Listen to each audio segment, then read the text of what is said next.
I have been dating Kylan for 3 years. We met at a friend's party where he spent the entire night talking about his entrepreneurial mindset and showing everyone pictures of his recent solo trip to Thailand.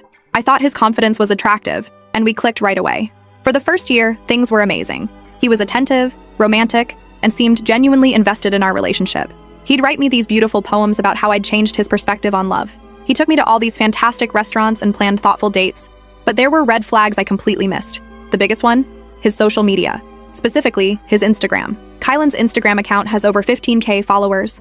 He posts daily content about his entrepreneur lifestyle, motivational quotes, gym selfies, travel photos, and business advice. But in 3 years of dating, he has never posted a single picture of us together. Not one. I wasn't bothered at first. I'm not big on social media myself. I post maybe once a month, usually just photos of my dog or something I cooked. But as time went on, I started noticing the captions on his posts. Living the single life has its perks on a beach photo, freedom is everything on a hiking trip we took together, and the only commitment I need is to my goals on a gym selfie. His profile bio? Entrepreneur, traveler, free spirit. Nothing about being in a relationship.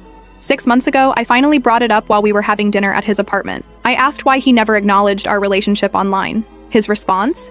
He gave me this condescending smile and said, "Labels kill love, baby. What we have is beyond social media. I'm building a brand here. My followers respond to freedom and independence." I pushed back, telling him it felt like he was hiding me. He got defensive, asking if I was really going to be that girlfriend who needs validation through Instagram. He made me feel small for even bringing it up, like I was being clingy and insecure. I dropped it then, but it kept bothering me, especially when I'd see him constantly on his phone, smiling at notifications. Whenever I'd ask who he was texting, he'd just say, networking connections, or business associates. 2 months ago, I was helping him move some furniture in his apartment when I noticed a notebook on his desk. It was open to a page with content calendar written at the top. What caught my eye was a note that said, "Keep posts aspirational. Maintain single entrepreneur aesthetic. Female followers engage more with available men." I didn't confront him then. Instead, I started paying more attention. I noticed how he'd angle me out of photos when we were at events together. How he'd post Instagram stories of our dinners but never show me. How he'd get text notifications late at night and turn his phone away from me. 3 weeks ago, I made a decision. I created a fake Instagram profile as Lilith, a 25-year-old girl. I used photos of my college roommate's cousin, with her permission, who lives in another state and doesn't have social media. I built up the profile with some generic lifestyle posts and followed a bunch of entrepreneur accounts, including Kylan's. It took exactly 3 hours before Kylan followed the account back, and within minutes he DM'd, "Hey beautiful, love your vision. We should connect sometime." I felt sick but played along. For the next 2 weeks, we messaged daily. He sent Lilith the exact same poems he'd written for me. He suggested the exact same first date spot he'd taken me to. He told Lilith he was completely single and waiting for someone who understands his vision. When Lilith asked about his relationship status, he said, "I've been solo for years. Freedom is essential to my journey. Some women can't handle a man who prioritizes growth over attachment." Last week, he suggested they meet up. I, as Lilith, agreed and proposed the same restaurant where Kylan and I have our 3-year anniversary dinner reservation this Friday. He immediately agreed and said he'd been wanting to try that place. So here's my plan. I'm going to show up for our anniversary dinner. He thinks he's meeting Lilith, but he's actually meeting me. He has no idea that I know everything. He doesn't know that I've been compiling screenshots of our conversations. He doesn't know that I've already told my best friend Stacy everything. I don't just want to break up with him. I want him to face what he's done. I want him to sit across from me and explain why he's been living this double life. Why he's been making me feel crazy for having normal expectations. Why he thought I was stupid enough not to find out. Our reservation is for 7:30 tomorrow night at this upscale Italian place downtown that requires a deposit for reservations. He's been talking about how excited he is for our anniversary all week. This morning, he even sent me flowers at work with a card that said, "To many more years together." Meanwhile, he told Lilith he'd meet her at the bar at 7:15, 15 minutes before our actual reservation. His plan was obviously to meet her for a drink, charm her, exchange numbers, and then seamlessly transition to dinner with me. The restaurant has these semi-private booths, so he probably thought he could pull it off without running into anyone he knows. I've decided to arrive at 7:10 and sit at the bar where I can see him come in. I'm going to watch him look for Lilith. I'm going to watch him check his phone when she doesn't show up. And then, at exactly 7:30, I'm going to walk up to him for our anniversary dinner. I keep running through different scenarios in my head. Will he try to lie his way out of it? Will he blame me somehow? Will he beg for forgiveness? I've practiced what I'm going to say so many times, but I'm still nervous about how it will actually play out. Yesterday, he texted me asking what I'm wearing tomorrow so we can coordinate. I told him I bought a new red dress for the occasion. He texted back that he can't wait to see me in it. An hour later, he messaged Lilith asking what she's wearing so he can recognize her at the bar. Lilith told him she'd be wearing a blue dress. He responded, "Blue is my favorite color. I bet it brings out your eyes." I've packed up most of my things from his apartment already.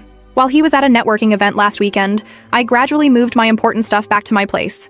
He hasn't even noticed that half my clothes are gone, or that I took all my expensive skincare products from his bathroom. I also have all the screenshots saved and backed up to my cloud storage. Part of me wants to send them to his mom, who adores me and is always asking when we're getting married. But another part of me just wants a clean break after I confront him. Stacy thinks I should record the whole conversation, but that feels like crossing a line. I just want him to know that I'm not as naive as he thought I was.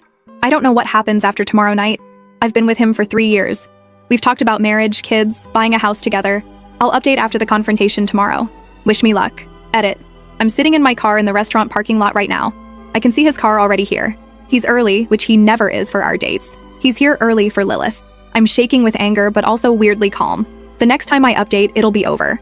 3 years over because he couldn't even pretend to be committed on Instagram. Because labels kill love. Well, so does lying.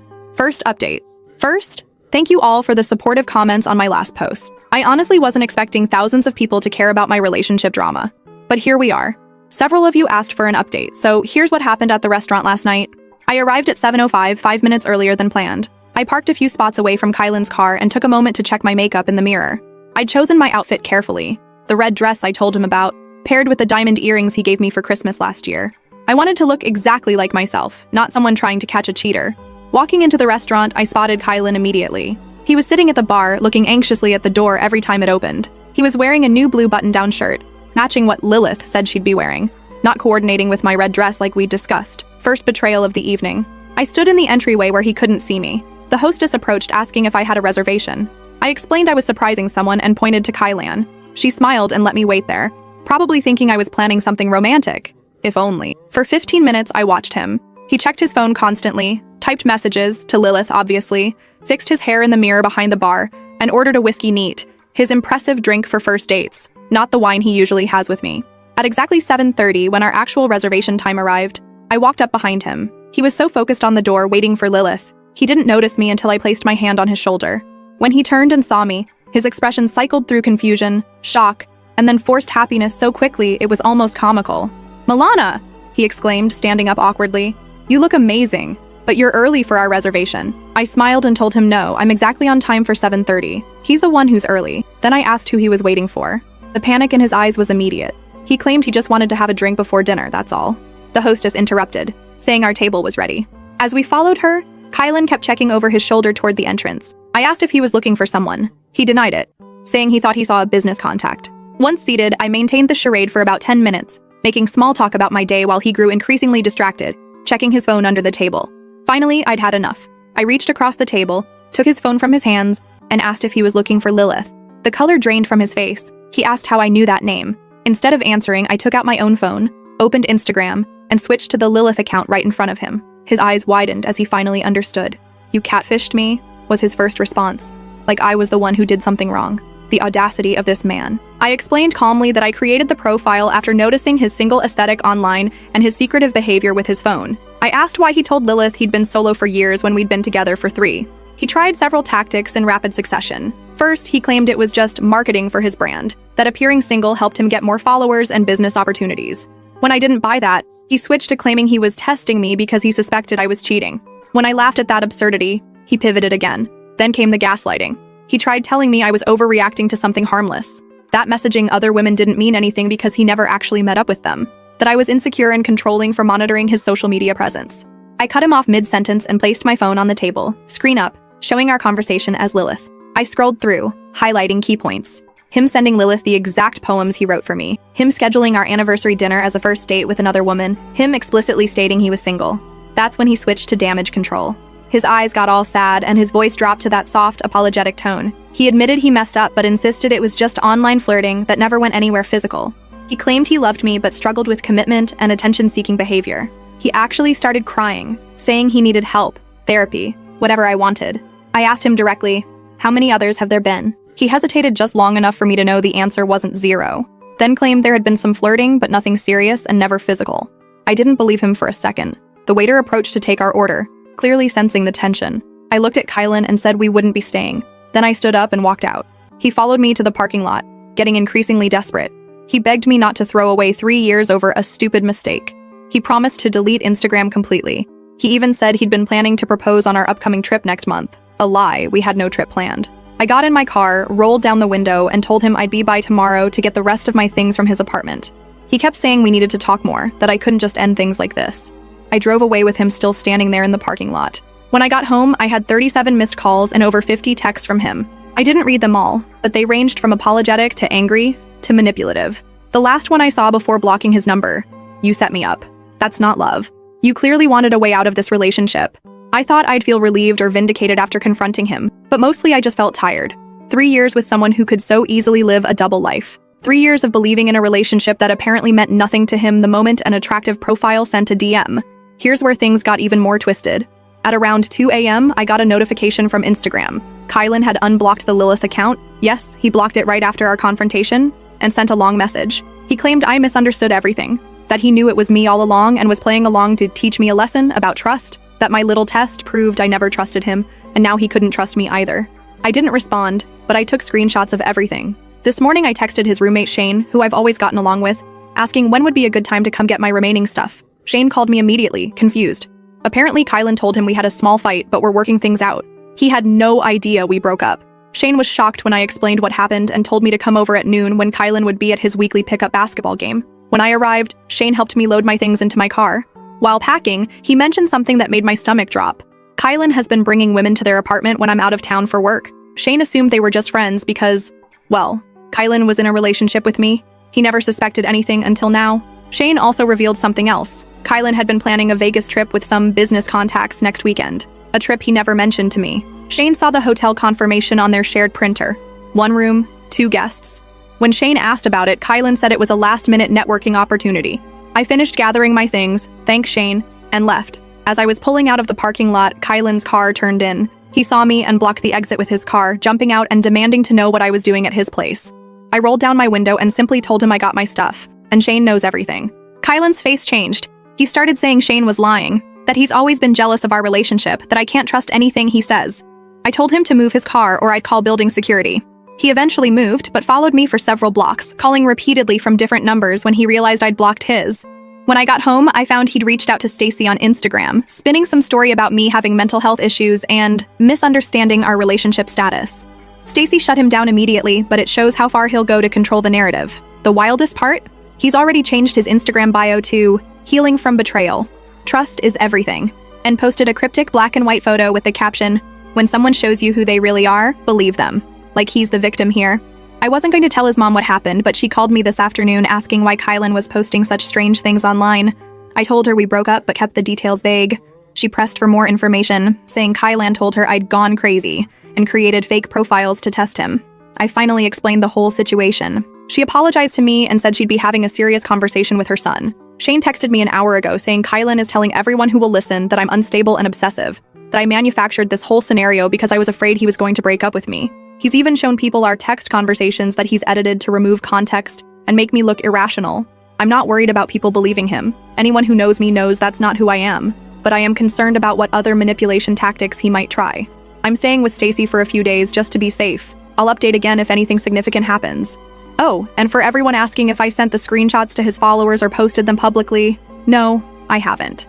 As satisfying as it might be to expose him, I don't want to stoop to his level of manipulation. His true colors will show themselves without my help. Edit. He just posted a series of Instagram stories about forgiveness and understanding the whole story, then tagged me in a throwback photo from a year ago with the caption, "Missing what was real." I immediately untagged myself and made my profile private. The audacity of this man is truly unbelievable. Does he really think I'd fall for this manipulation after everything? This is getting exhausting. Second update, it's been exactly 1 week since the restaurant confrontation. Thanks to everyone who commented on my last posts with advice and support. To those who predicted Kylan wouldn't just accept the breakup and move on, you were absolutely right. After staying at Stacy's for 3 days, I returned to my apartment on Monday thinking the worst was over. I was wrong. That afternoon, I got a call from my sister Lena asking if I was okay because Kylan had reached out to her on Facebook. He told her he was worried about my mental health and asked her to check on me because I was making up stories about him. My sister and I are extremely close, so she immediately knew something was off about his message. I filled Lena in on everything, and she was livid. Turns out, Kylan hadn't just messaged her. He'd contacted several people in my family, including my dad. My dad called me that evening, confused about why my troubled boyfriend was asking him to stage some kind of intervention for me. I spent an hour explaining the whole situation, including showing him screenshots of the Lilith conversations. Dad went from confused to furious in record time and told me he'd handle Kylan if he contacted our family again. Tuesday morning, I walked into work to find a massive bouquet of roses on my desk. The card simply said, "We need to talk. 3 years deserves more than this." I immediately took the flowers to the break room for anyone to take and threw away the card.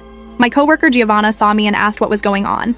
When I explained briefly, she mentioned that a really intense guy had delivered them himself instead of a florist, and had asked her multiple questions about my schedule and whether I was seeing anyone new. I was getting seriously uncomfortable with his behavior, so I decided to message Shane to see if Kylan had mentioned any other plans to contact me. Shane called me immediately, sounding stressed.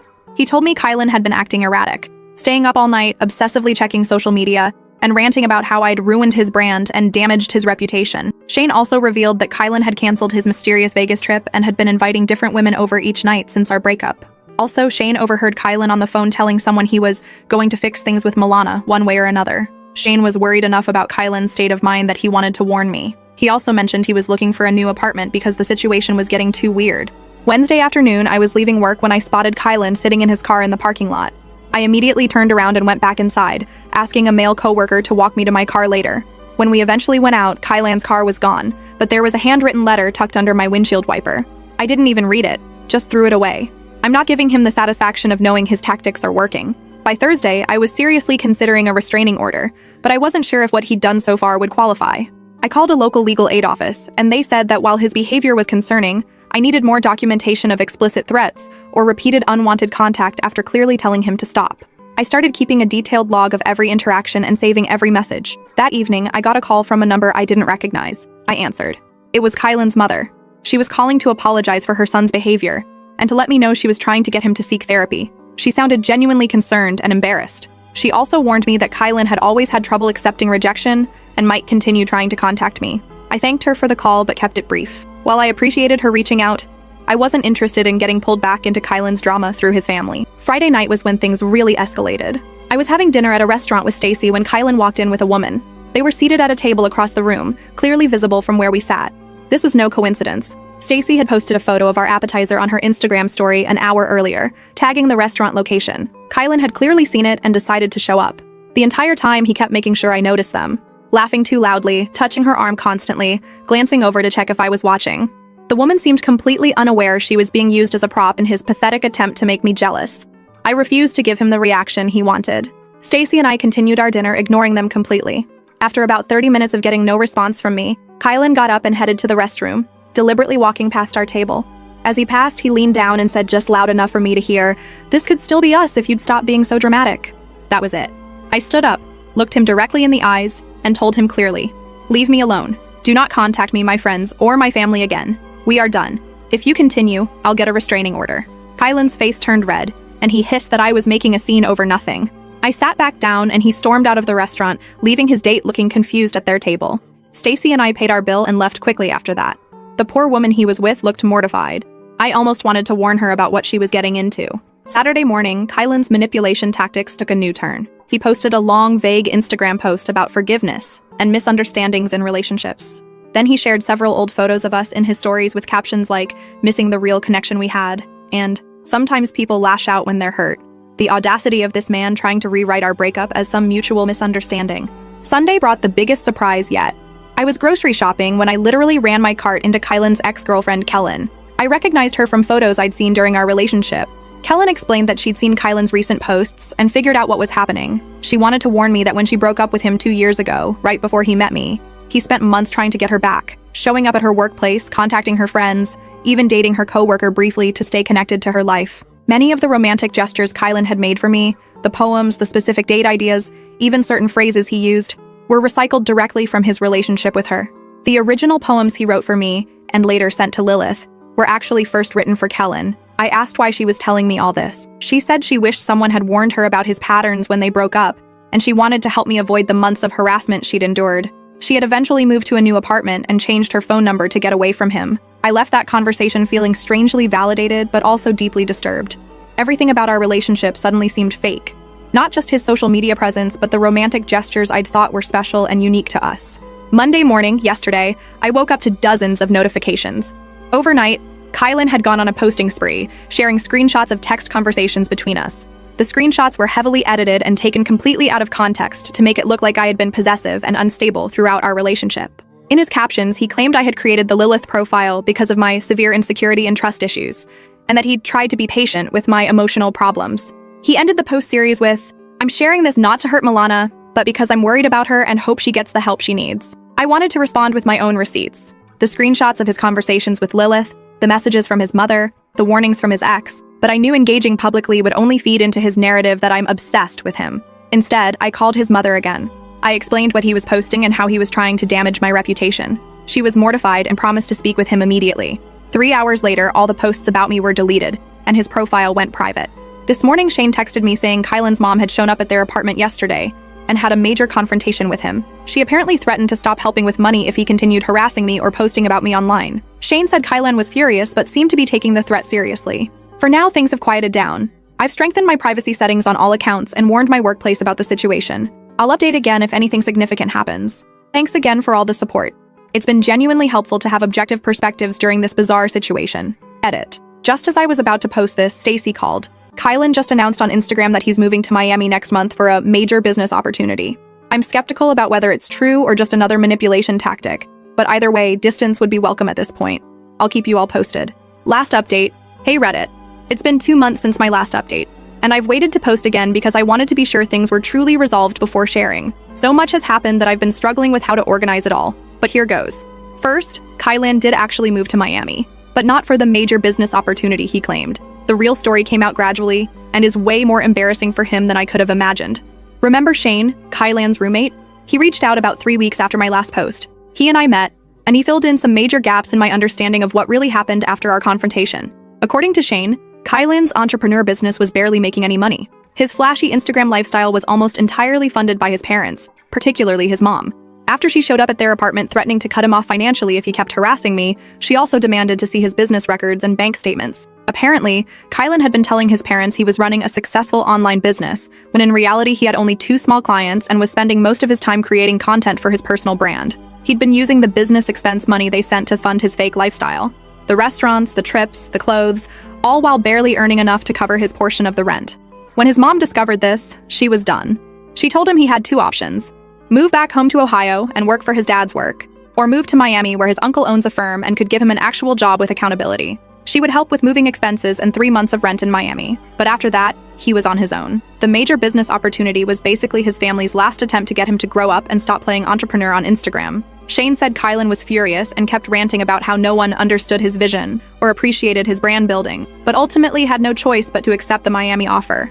Before he left, Kylan tried one last time to reconnect with me. He showed up at my apartment building on a Sunday morning. Fortunately, I wasn't home. I was at brunch with Stacy. My neighbor George texted me that some guy had been knocking on my door for 10 minutes, then sat in the hallway for another hour before leaving a letter. I asked George to throw the letter away without reading it, but he'd already opened it, thinking it might be important. He texted me a photo of it. The letter was 8 pages long, handwritten, full of manipulative nonsense about how I was the only one who ever believed in him, and how he was moving to Miami to become the man I deserved. There was also a lot of blame shifting, how my test with the fake profile showed I never trusted him, which forced him to react badly. When I make it big in Miami, I know you'll regret how you handled things. My door will always be open when you realize what you threw away. The audacity. Even in his goodbye letter, he couldn't take responsibility or acknowledge what he did wrong. It was still somehow my fault, and he was still positioning himself as the prize I would eventually come crawling back to. I told George to throw it away and thanked him for the heads up. I thought that would be the end of it. I was wrong. About a month after he moved, I was at a work happy hour when I got a string of notifications from Instagram. Kylan had tagged me in 20 old photos of us together, all posted within minutes of each other. Each caption was more desperate than the last. Missing what was real, the one who got away. Sometimes you don't appreciate what you have until it's gone. I immediately untagged myself from all of them and blocked his account, but the damage was done. Several colleagues and friends had already seen the notifications. People started texting me asking if we were back together. Even my dad called, concerned that Kylan was acting weird online again. I decided enough was enough. I called his mother. I'd kept her number after our previous conversations. She answered immediately and sounded exhausted. I explained what Kylan had done and how it was affecting my work and personal life. She apologized profusely and promised to address it with him. The next day, all the photos were deleted. His mom texted me saying she'd had a come-to-Jesus talk with Kylan and his uncle in Miami. They laid down the law. If he contacted me again in any way, his uncle would terminate his employment and his parents would completely cut financial ties. Around this time, I ran into Shane at a shop. He mentioned that before Kylan left, he found a notebook in their apartment with actual scripted conversations and date ideas. Shane said it included details about which stories work best with different types of women and how to adjust his personality based on what each woman seemed to respond to. Shane took a photo of a page because he found it so bizarre. It had a literal flowchart of how to respond to different reactions when reciting his self-written poems. That notebook explained so much about why Kylan always seemed to have the perfect thing to say. He wasn't intuitive or especially connected to me. He was literally following a script he'd refined through trial and error with multiple women. Yesterday, I received a certified letter from a law firm in Ohio. For a moment, I panicked, thinking Kylan was trying to sue me for something ridiculous.